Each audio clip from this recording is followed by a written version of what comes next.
Hello tout le monde, c'est Mélissa. On va commencer cet épisode par une petite expérience. Regarde bien ces 4 visages. Qui tu likes et qui tu next. Et maintenant, si on fait ça,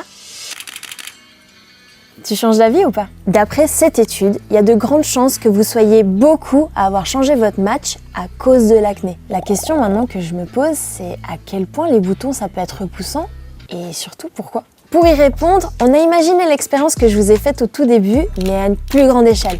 Et pour ça, il m'a fallu un ordi, un expert en Photoshop, des photos stock libres de droit et plein de boutons. Ça nous a permis de créer 12 visages d'hommes et de femmes avec ou sans acné.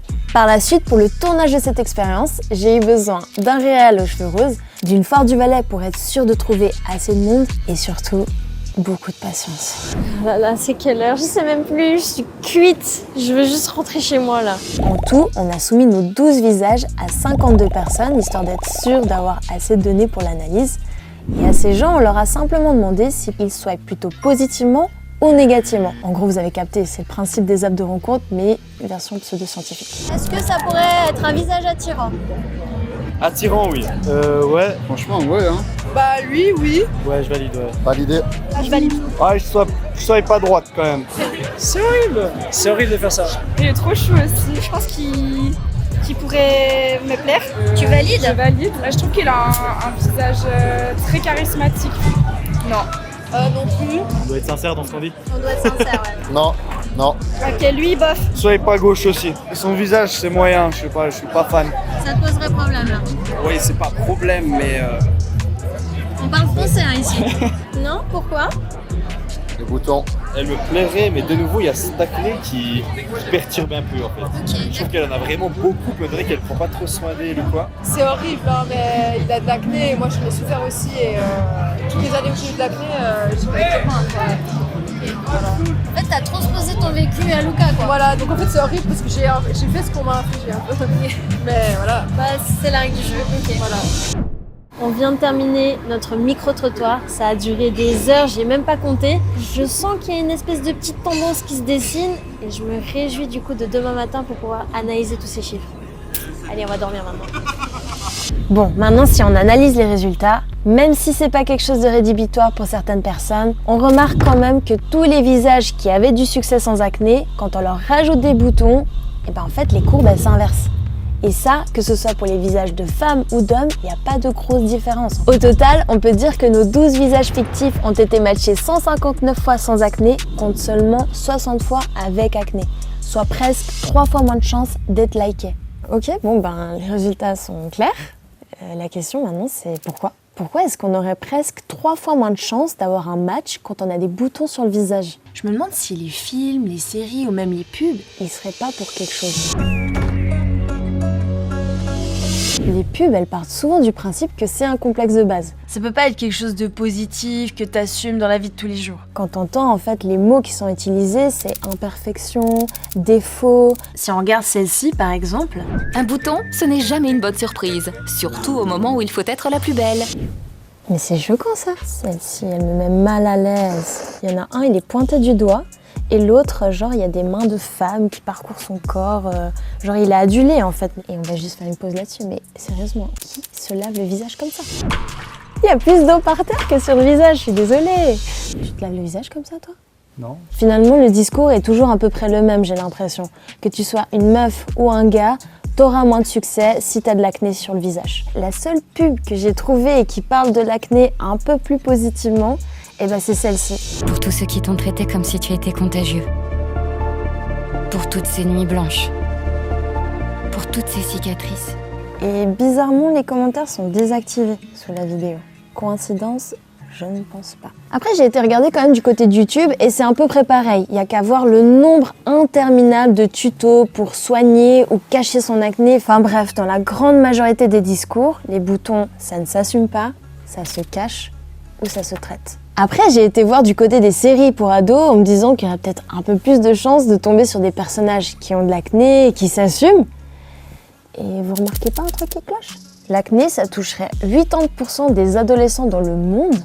Par contre, dans les séries d'aujourd'hui, il n'y a pas un seul cheveu gras, pas d'appareil dentaire et surtout pas un seul bouton sur le visage. Après ça, c'est mes recherches, donc n'hésitez pas à me dire en commentaire si vous pensez à des séries où les personnages, les adolescents sont un petit peu plus réalistes, parce que moi, perso, j'ai galéré. Ok, on a regardé les pubs, on a regardé les séries.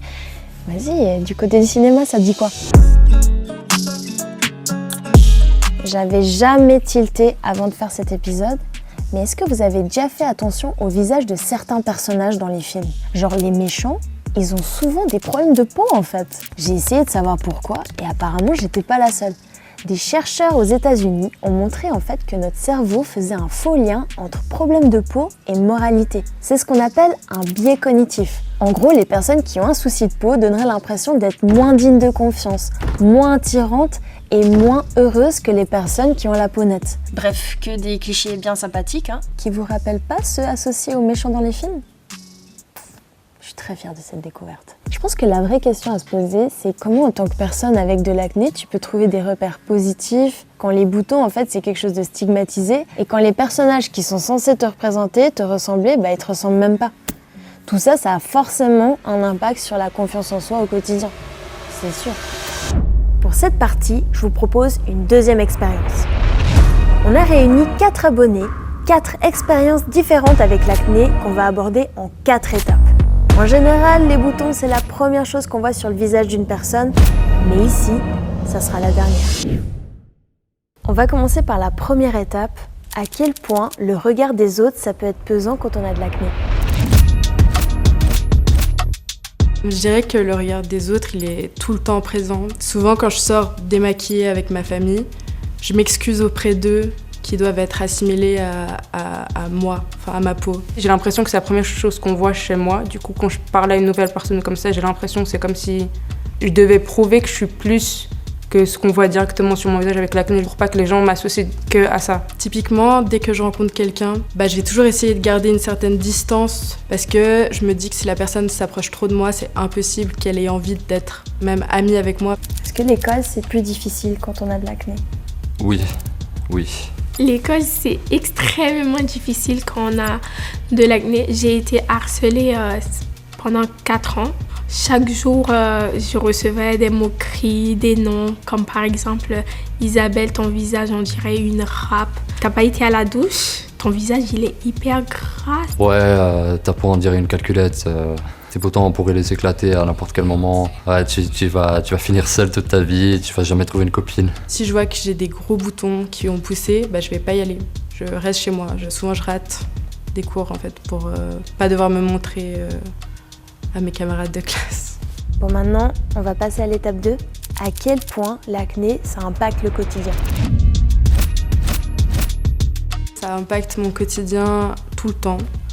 Parce que ça enlève une certaine spontanéité aux choses que je peux faire dans mes journées. Et comme j'ai décidé de le camoufler, il y a toujours tout un problème avec le maquillage. Je dois me maquiller pour faire la moindre chose. Avant, je ne pouvais pas sortir sans maquillage parce que mes camarades me disaient « Mais toi, t'es trop moche, t'as toujours ton visage rempli de boutons, de sébum. » Mais maintenant, j'ose, je sors sans maquillage. Bien au contraire, je me trouve très belle. Il n'y a pas vraiment de différence. Isabelle avec, Isabelle sans le maquillage, c'est toujours la même. Dans les relations, est-ce que ça t'a empêché d'aller vers les gens? Oui, quand même. Je pense que si ça a un impact dans ma vie amoureuse, c'est plus parce que c'est moi qui mets la barrière. Si j'ai rencontré quelqu'un et qui m'invite boire un verre après en pleine journée, je vais pas y aller et je vais trouver une excuse parce que je me dis que de toute façon, ils vont me rejeter s'ils voient le vrai visage que j'ai. On va passer à l'avant-dernière étape. À quel point ta personnalité a changé à cause de l'acné? Est-ce que tu as l'impression que l'acné a eu un impact sur ta manière d'être, ta personnalité, sur qui tu es finalement? J'aurais été peut-être plus à l'aise. Ça m'a rendue un peu plus effacée. Je prends jamais la parole dans des groupes avec des personnes parce que j'ai pas envie en fait d'attirer l'attention sur mes boutons et de sentir que je suis vue par les gens. Je pense que je m'auto-bloque dans certaines situations. Ça a fait en sorte que je sois encore plus introverti, de façon à presque pas parler du tout. Vouloir me cacher. Je voulais pas être le centre des attentions et puis pas qu'on me regarde. Comment t'as essayé de gérer tout ça en fait? Quand j'ai commencé à avoir de l'acné, j'ai tout de suite voulu faire quelque chose, donc je suis allée voir des dermatologues Ils m'ont un peu donné tous les traitements possibles. Il n'y a rien qui a marché. J'ai essayé plusieurs traitements, plusieurs crèmes différentes, des médicaments, des trucs à prendre. Il y a des choses qui marchent moyennement bien, d'autres bien, mais tu peux pas prendre le médicament par exemple pendant trop longtemps. Donc quand tu le prends, c'est bien. Après, tu dois arrêter puisque tu peux pas le prendre trop longtemps et puis après, ça revient. Donc à nouveau, c'est à nouveau frustrant. Je me force, disons, à m'accepter comme je suis. Je dirais grâce aux gens que j'ai fréquentés qui m'ont permis d'avoir confiance en moi. Quand j'ai partagé mon expérience sur les réseaux sociaux, j'ai eu des retours comme par exemple des gens qui me disaient « je vis la même chose que toi ». C'est le moment de passer à la 4e et dernière étape et d'allumer la lumière. À quel point c'est possible d'accepter l'acné?